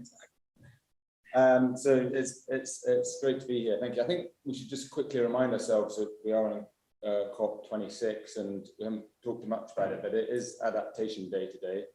And this morning I was in the Blue Zone talking a lot about water and water adaptation and community resilience, and the importance to focus on that. So there's been a lot of announcements around adaptation, and that's a lot of what we're talking about today is about climate adaptation and ensuring that the communities along Uganda are more climate resilient, because they're the ones that are feeling at the coalface of the work. So I think that's how we view it at Diageo, and I'll just spend a couple of minutes just talking about our footprint and our approach, and then certainly again in the discussion. But we certainly view it through that climate resilience lens, but not just for our business. Of course, it's very important. We have a big footprint in India, but also the communities we rely on to supply us with raw materials, of our workforce and our employees, of our customers, our consumers, obviously climate resilience in India is hugely, hugely important. And it's a top priority risk for us.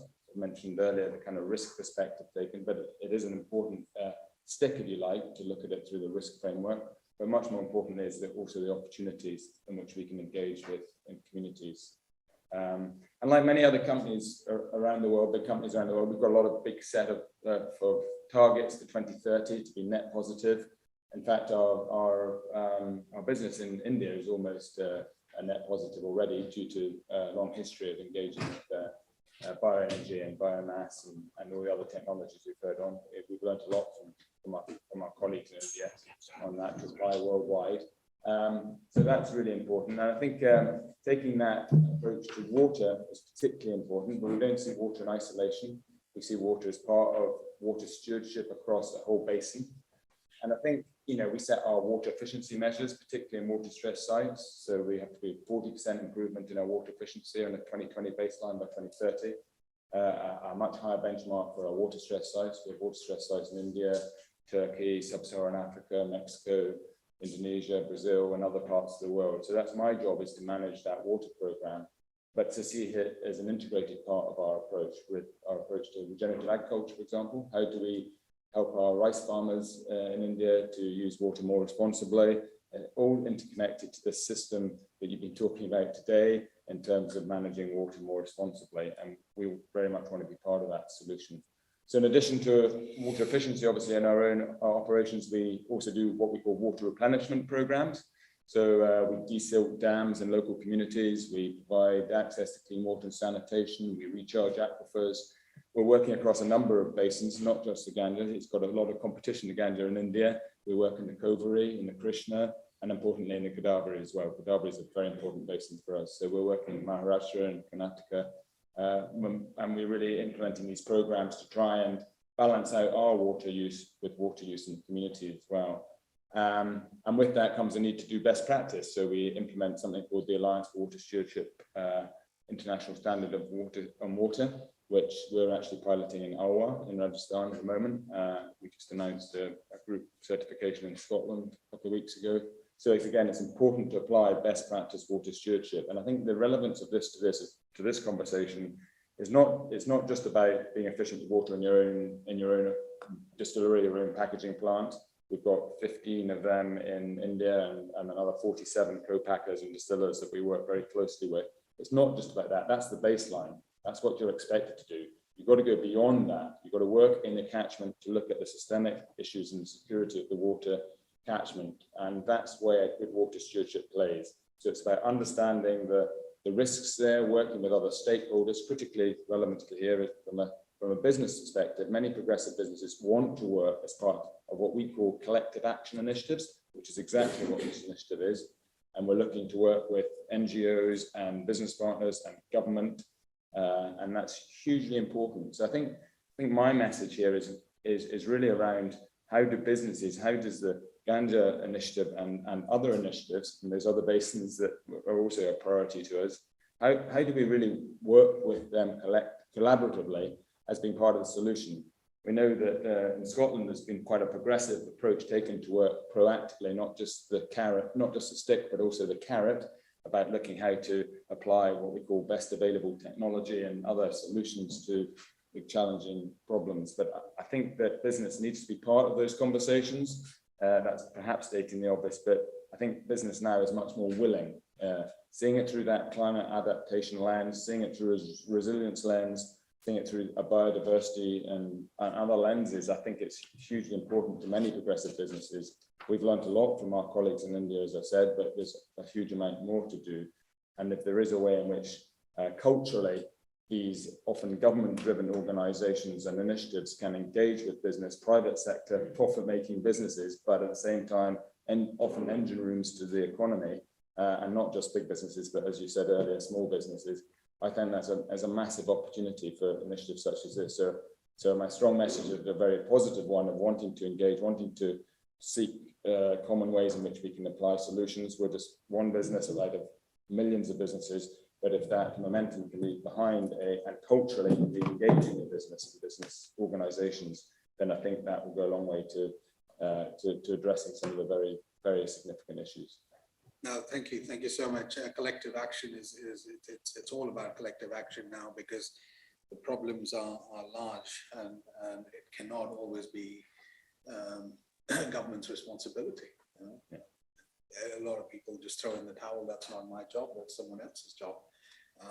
No longer should that narrative be allowed to continue. So collective action is quite important. We've set up a number of working groups and task forces where businesses, regulators, government, investors all come together and in a very, very open and collaborative way discuss problems and find solutions. So we'd very much like to involve you, Michael and Diageo, in those working groups. So thank you for your contributions.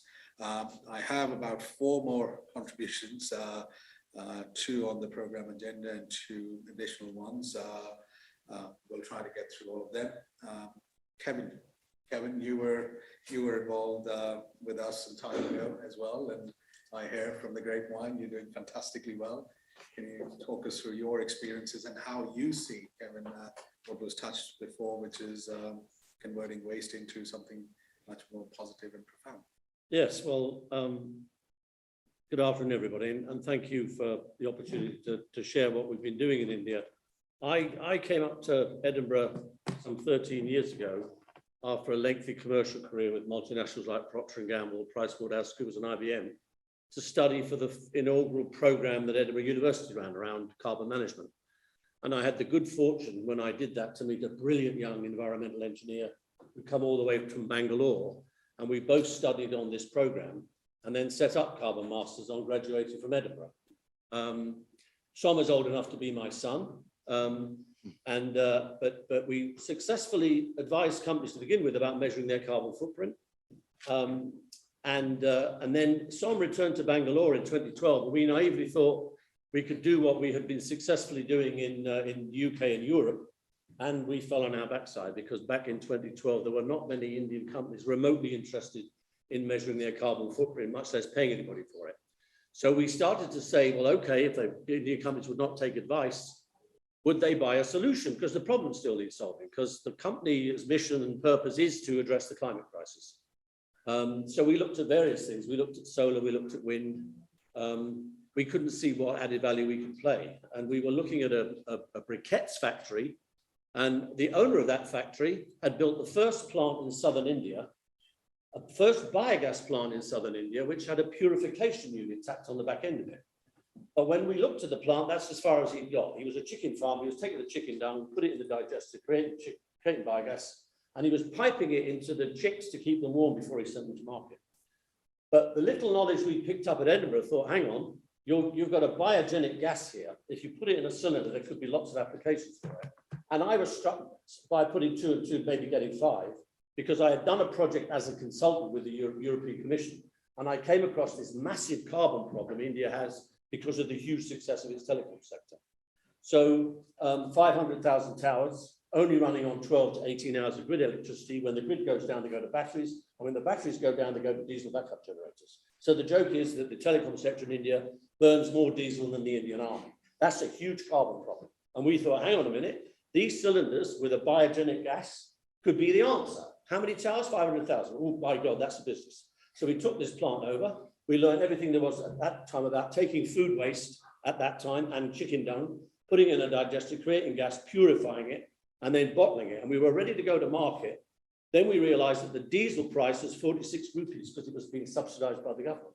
We thought we'll never make any money out of that. Let's put it into a few restaurants. And then we got the big aha. Chefs love cooking without gas. Why? Because we pack our gas at 150 to 200 bar pressure. When it comes out through a pressure regulating system, it cooks right through the cooking process at high pressure. You use an LPG cylinder, as you use the cylinder, the pressure drops. So once you get a chef off of that gas into your biogas, he never wants to come off. So we sold that plant out of capacity fairly quickly. We then started to think, well, what else could we do with it? So we bought 3 Mahindra CNG trucks, and we started running those trucks on our gas. The distributor from Mahindra rang up Mahindra head office and said, you do realize that there's a little startup down here in Bangalore running our CNG trucks on biogas? What they said? Yes, biogas. So they sent an army of people to look at our plant.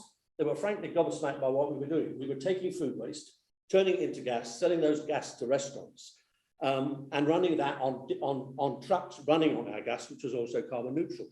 They got very interested in it. Long story short, they built a plant in Malur, which we run and sell and market the gas out of. So we're currently got 4 plants in India. We're building 2 more this year. We're in 4 states. We'll be in 7 states next year. The big opportunity, and I'd love to see it on the wall, that you're now looking at as a future opportunity, waste to biogas. I'm biased. I think biogas to bio-CNG and organic fertilizer is the best carbon mitigation solution available on the planet today, because you're mitigating methane emissions by stopping the agricultural waste going to landfill. You're creating a fuel which has applications for backup power, for generating power, for transport, and for cooking. And you're also, that's solving, if you like, the climate crisis above the ground. If you take that organic slurry like we do, and we windrow compost it with curated mixtures of biomass, and let it settle through a windrow composting process, then we've developed a lovely little biofertilizer inoculant that we put in the last moment. We come up with a fantastically powerful, carbon-enriched, nutrient-rich organic fertilizer, which can help farmers reduce the amount of chemical fertilizers they're chucking at the soil, which is causing gasification and nutrient deficiency. So we brand those 2 as Carbon Lights. So we believe those 2 brands are exactly what the world needs now: a low-carbon alternative for cooking, backup power, and transport, and a fertilizer to stop the huge tons of chemical fertilizers and pesticides going into Indian soils, causing this climate crisis, which is beneath our feet.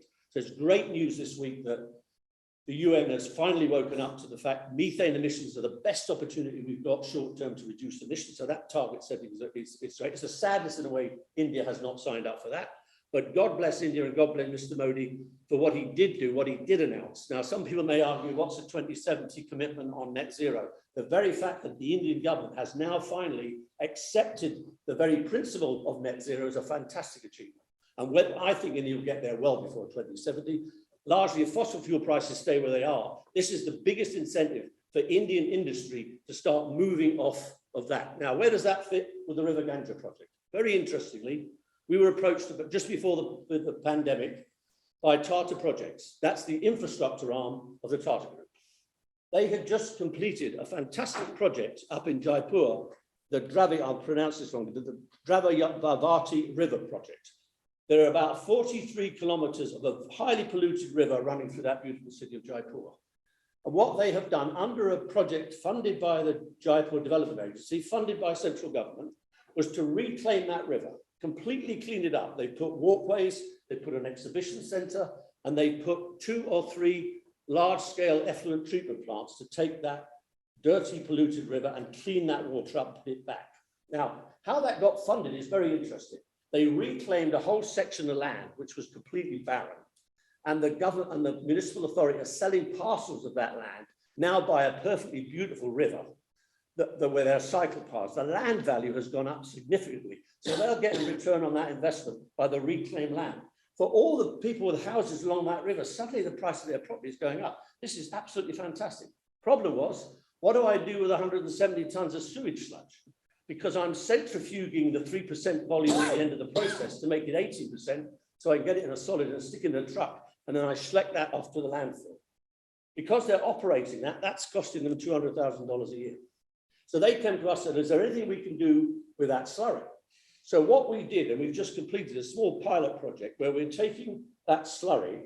Fortunately, separately, we've developed a nice sort of decentralized anaerobic digestion solution where we use shipping containers as the anaerobic digester. So it's perfect for a solution like this because you want to test something at larger than laboratory scale, but in real life conditions. So we've done it by passing that 3% water through our shipping containers and letting anaerobic digestion take place and see what the percentage of methane is in that gas. Does that lead us to believe we can then compress that gas into bottles and then sell that to restaurants and hotels in Jaipur? And the answer is yes, you can. What's more, if you co-digest it with some food waste, you get even higher yield. So now we're looking, and then we also wanted to see, because there are so many tanning factories, chemical factories along that river, there's a huge amount of chromium and cadmium in the slurry, which will not meet FCO standards to be safely sold or put back in the ground for a farmer. We found that anaerobic digestion has put that cadmium and that chromium percentage within the tolerable limit. So it means we can take that slurry, we can turn that into a fertilizer.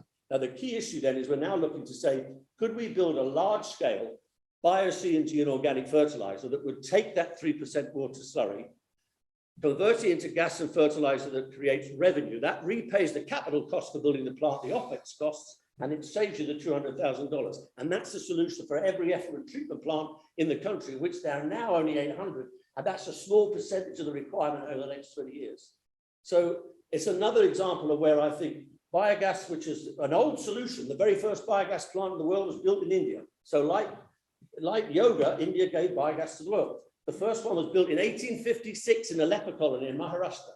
Why hasn't India got the biggest, largest decentralized? Why? Because lots of reasons, but it failed.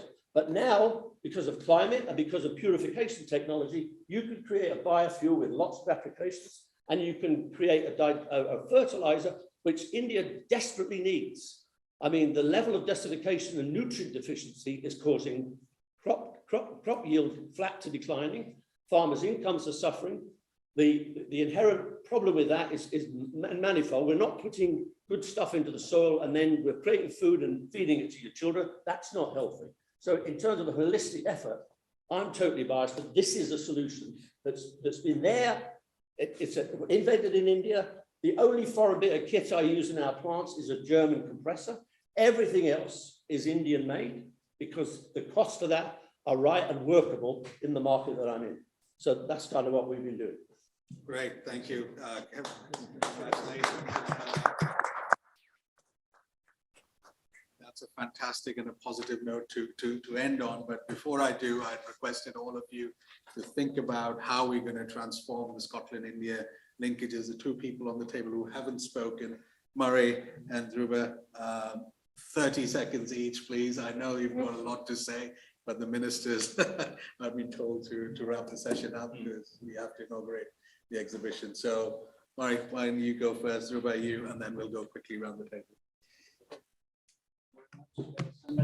Very quickly, so I'm with Scottish Development International. We're the trade and investment agency for Scotland.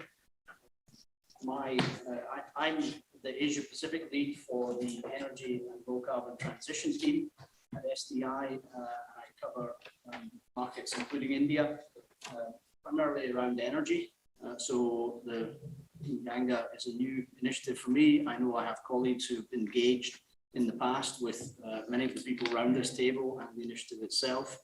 Our role, and what a number of people have already mentioned, the innovation to address some of the challenges and some opportunities presented by the Clean Ganga initiative will come from the SME community, which we support into international markets. So we're here to work with all of the partners around the table to help Scottish companies who have potential solutions to find partners in India, to support that collaboration to help deliver some of the objectives of the initiative. Thank you, Murray. We'll call on your offices again to sort of strengthen this link with Dhruva. Thank you so much. I won't take much time, but we all talked about energy purification. There's one big part of Ganji could offer, and what Scotland could offer is waterborne industry by the Ganga, which could include or enhance the employment. Waterborne industry, which is inland water, which is covered by 47% land, which is a huge opportunity. And Scotland and we as the city of Glasgow has a big reputation for shipping industry. And we can develop manpower, port authorities, and that could huge number of employment could be back into the Ganges led economy and backup. So I know we are pressed against the time, and I must say that thank you very much for all, and so we are very proud to host this. But I can tell that whiskey sale is rising in India, so Indian water must be purified now. Thank you, Isabella. So, as final remarks, I think I would like to pick up on the work that we did together in the 2017 with the support of the Scottish Development International. I think this time we can do it in a more cohesive and co-designing approach. I think the co-designing of leadership programs based on science involving the youth and female leaders is something Aurora can offer. We are currently delivering a knowledge transfer to an organization called Pure Change, which has received 500,000 pounds from the Scottish Government to deliver carbon eco-literacy. And we believe science-based empowerment is what is needed for bringing all the parties together to agree on common language. Science-based empowerment. Thank you, Isabella. Michael. Well, there's been a lot of talk about physical infrastructure. Let's not forget the digital infrastructure. And if we think about that, don't be beholden to perfection when it comes to data, but also think about how that data interacts with each other so that we can actually create useful insights from all of that data. Evidence-based, driven by data. Dr. Cannibal. Yeah, I'd just say the people who are going to be the solution to this, and all really regulators need to do, big business need to do, finances need to do, is empower and enable those people rather than act as constraints. Inclusive, regulator and big business. Albin, and then Michael. Well, I wouldn't actually disagree with you at all in what you're saying. It has to be collaborative. That there's no point in trying to tell other people what it is they need to do. They need to work that out. And if we've got expertise and best practice models that we can share, then they work that out for themselves. And I think that's key. It is about working more with sharing, others. more sharing. Yeah. Michael. Yeah, just to reiterate that, I think, I'm taking for this discussion a huge amount of positives of, what it can be achieved. The solutions I think are there. I don't think we need to think that the solutions are out there in 10, 15 years time. That's tempting to do that, but actually they're now. And just to be able to work collaboratively with business, of course, I would say that, but I think there's a massive opportunity. Thank you. Jack. Just building on that point, I think, the discussion around the table gives confidence that the solutions are coming, if not already here. Capital accelerates change. And so we need to bring capital along with us on that journey so we get there sooner rather than later. Mark. I think action at scale and learning from proven recent experience from things like government in Peru and working with cities on the city water resilience approach. Think about scale, Kevin. Only one final thought, and that's about tapping into the energy you're talking about, which comes when you involve local people. Is India has a fantastic startup ecosystem now on both hardware and on digital. Yeah, and we've got, I think Ganga must tap into that because it's there to be leveraged. And with respect to the corporate companies here, the solution will not come out of governments or corporates alone. I think startups can bring a lot of that energy and innovation that's going to be required to crack some of this problem. Great. For me, I think one of the rate limiting steps in our water challenges is around the sharing and distribution of knowledge, because I think we have a tremendous amount of understanding. So we should be thinking about innovative ways of doing that. And I think for your green transition, it has to be a just transition. And I think we should be looking at skills development. Great. I think there's an enormous level of expectation of people attending COP26, particularly younger people. I would hope that the message here, which is that you achieve much more if you work together, is something that should be embodied in some sort of statements. I mean, it should come out saying that is what we will undertake to do, and not just leave it. And as we have a drink downstairs, let the enthusiasm fizzle out. It's critically important to visit people around this table, whose presence I too really appreciate when something now happens. No, and thank you, and that justifies the very reason why we're here back after 2 or 3 years. We didn't give up on this partnership because there's so much collaboration, so much innovation has gone into building this partnership. It is absolutely committed, and I can speak for all departments, to be more inclusive, to be more collaborative, and as every one of you said, the solutions are already here. You just need to stitch them up. That's all. So on that note, thank you everyone for your time, for your patience and your contributions. I'm getting calls from downstairs.